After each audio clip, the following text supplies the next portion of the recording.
नमस्कार. तेच रेसिपीमध्ये सर्वांचं मनापासून स्वागत आहे. आज आपण बघणार आहोत अंडा ब्रेड. त्यासाठी मी 2 अंडे घेतलेली आहे आणि त्यामध्ये मीठ, तिखट, हळद आणि गरम मसाला, कांदा हे टाकून छान व्यवस्थित फेटून घेतलेलं आहे. फेटून घेतल्यानंतर ब्रेड घेतलेला आहे आणि त्याला ट्रायंगलमध्ये मी कट करून घेतलेला आहे.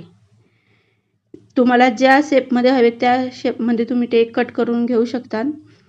आणि नंतर त्या बॅटरमध्ये टाकून ते पॅनमध्ये तेल टाकून त्यावर दोघी साइडी छान खरपूस आपल्याला ते भाजून घ्यायचं आहे. एकदम मस्त लागते खायला. सकाळच्या नाश्त्याला एकदम छान रेसिपीज आहे. नक्की करून बघा. जर आवडली असेल तर लाईक करा, सबस्क्राईब करा.